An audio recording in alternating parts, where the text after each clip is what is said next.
I'm gonna start recording in progress. There we go. So I'll start off with something to talk about. Well, you're early. Is it sub-related or not sub-related? No, it's sub-related. So wait till people show up. Well, you know, I don't want to get on people's bad side. I'm already an hour late, you know. I have a little show and tell. That's why. Oh, you better wait. Then they'll really be grumpy otherwise. Okay. I am going to say on an unrelated matter, I was driving into the shop today because I want to do the show and tell for the shop. And God, I love this area. It's just like the trees are turning colors and it's like 68 degrees outside. There was no traffic. It was absolutely gorgeous. How far are you and Ed? You guys are both in Texas now, right? How far away are you guys? I think 3 hours. Yeah. That's not bad. Nah. Nice. I plan. I mean, Bob and we're looking around. We found a group, local, North Texas Shipwrights, which is an eclectic group from sailing to fast electrics. Steve Vick is a member of this group. Somebody people know Steve Vick. Yeah. Another old-time submariner. Came to the 97 regatta. He's 6 miles from me. Nice. So, and I think, like Bob, we're going to find something mutual. And I don't have a problem driving 3 hours every other month to go visit Bob. I don't have a problem at all. I might be more often just to see the shop. Well, you can do that. And then, like I said, I'm looking forward to getting my plane back so I can shoot up there. It'll be like a 20-minute flight. The airport, the glide path from north to south is right out my backyard. I watch them all day long flying. You have a big yard. Can I try my short field landings in your yard? What the heck? I don't care. But yeah, I'm settling in personally. I'm settling in. I'm meeting like-minded people. Things are unwinding. I'm glad I wasn't you, Bob, with all you went through with all the move and health issues and whatnot. This alone was crazy. And just like unpacking the shop. So you unpack your shop. You must know this. You unpack it. So everything inflates, right? And suddenly you have no room to organize. You gotta Tetris for days. Like this don't go here, that goes there, but I gotta move that to get that here. And then you spend about a month like, where the heck are my pliers? That's why I got like 16 sets. Just leave them scattered around the shop. Yep.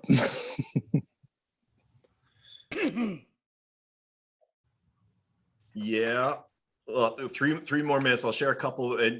I had some people make a suggestion. So I really like. There was a suggestion last DiveTribe, the share your shop day or portion.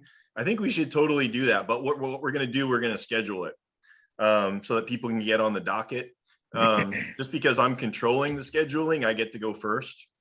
But before the end of the day, we'll queue up 1 or 2 people, per DiveTribe, because I think it's awesome to have a chance to look through people's, workspaces, how they've got it set up and, where they work and all that kind of stuff. So absolutely by the end of the meeting here today, we'll get that all queued up. And then the other thing, Dave Merriman mentioned, I apologize for the abrupt cutoff for you guys who are looking for more conversation when I left. I found out in hindsight that I can't run or have 2 meetings running at the same time. So when I went to my other meeting, it kicked all you guys out. So that's what ended up happening. I don't have that today, so it won't happen today. It's just something to keep in mind for the future.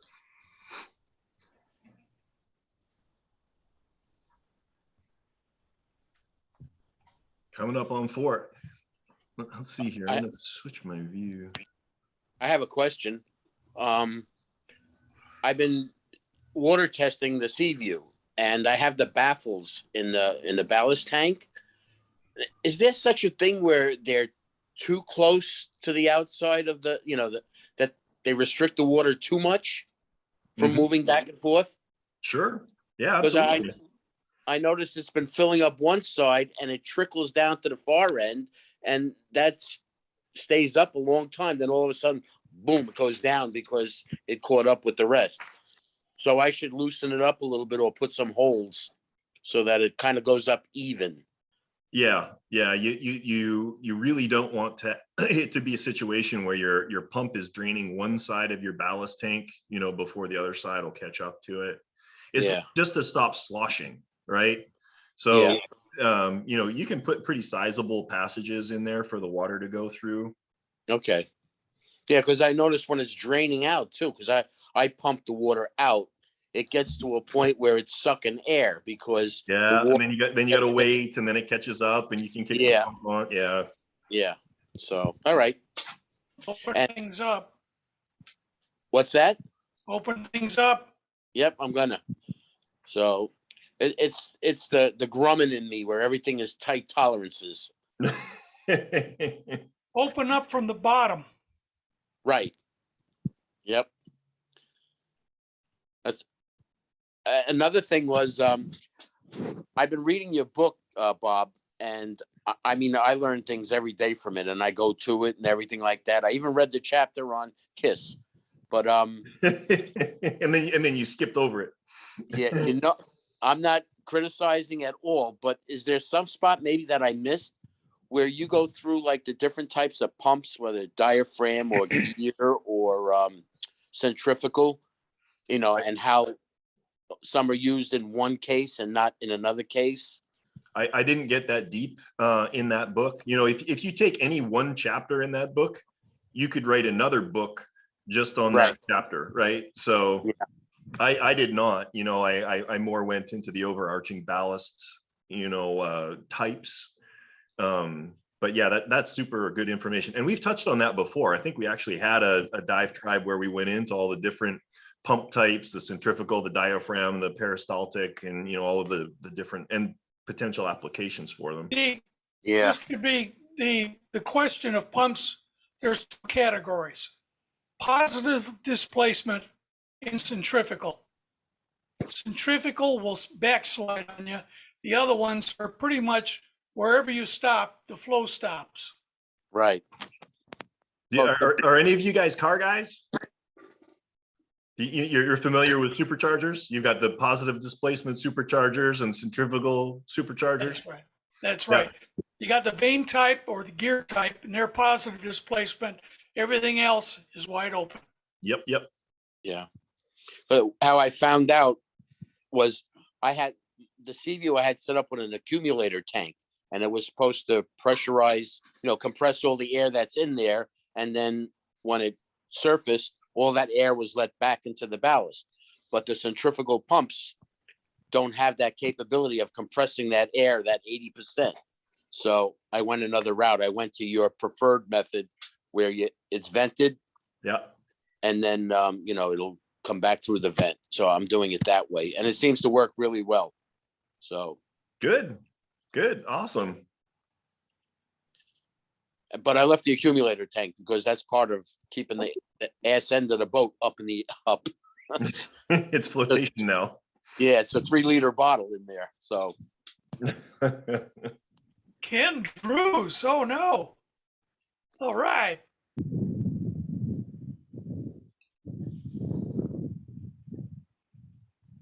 Yeah, we got fairly good turnout today, and more people are signing in. That's good to see. I got a question for you guys. So, if you remember kind of back months and months ago, I used to do YouTube Live, and that was open to everybody. I kind of liked doing that because we would get like 50 people, on it at any given time.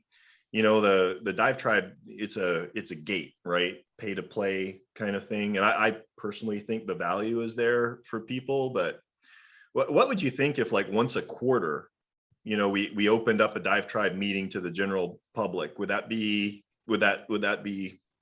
make a few of you grumpy because you're paying for it, or is that okay?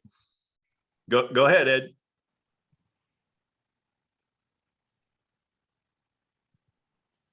Fine with me. It's your time. You're done. Here's my thoughts. No problem with it at all. Like I was just about to say, it's really, you're calling a show here, Bob. However, if we could do it in such a way that it would be great if we could almost combo the two, meaning we have our group here, the paid members who are talking, but the others are allowed to look in. Ah, yep. You know what I'm saying? Yep. We do the talking, so you don't suddenly don't have 50, 60 people interacting with you. Yeah. So we have our group, which are paid, but you won't, it's like you open up a window and maybe the chat Yeah. where they can, that's a suggestion. I would have I don't have any problem, of course, but the interaction, the actual questions being asked and stuff, and we could take questions from the audience, You could possibly get some younger blood in this business too. Yeah. Well, it's one of those things where like you're like, man, this is super interesting. Maybe I'll just go check this out. What? I got to pay for this. But if we could open up the conversation and they start getting that gateway drug a little bit, listening to what we're talking about, and it's like super interesting, and maybe answering a few of the questions. I don't know from a Zoom perspective if there's a capability of breaking the population into two groups. There What I is. mean? There is. Yes. Oh, okay, good. Chris Yeah. is an expert in this. We may need to leverage your experience. I've used it a bunch for another group that I'm a member of and have to lead these Zoom meetings. Okay. So I had to learn it all of a sudden last year. We're going to need to hook up. Absolutely. To get that figured out. Obviously there's no rush on it, but it would be good to figure that out. I think it'd be awesome for people to be able to chime in. YouTube is just them staring at me and it's one person. This is a totally different game with all of, these experienced modelers here. I would offer up, being the new guy, I guess, and maybe there's some more new guys here today, but I think it would be really valuable to let folks join and ask questions, that like once a quarter thing, not just look in, only because I had that impression that you had when I signed up for the DiveTribe. I actually did it after you'd responded to some initial questions that I had. And I thought, okay, this sounds pretty cool. The guy's active, he's trying to move, and he's still responding to me and give me some details. So I think it'll be worth it to try, because I need some help. And it seemed like a great opportunity for me to be able to flip the video on and ask some questions as I try and get a sub going. Yeah. I mean, what I like about it, because I don't want to dilute the value of DiveTribe. You guys have made an investment, and I don't want to dilute that. So it would require that people coming in join at this time.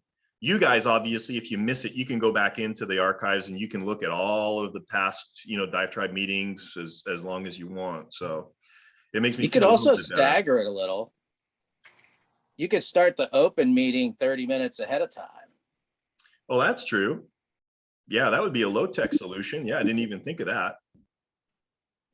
How about you? And I'd like that just once a quarter, that wouldn't bother me at all from a, pay to play perspective, because I think you're also trying to get more people engaged and interested, which helps us all out. Yeah.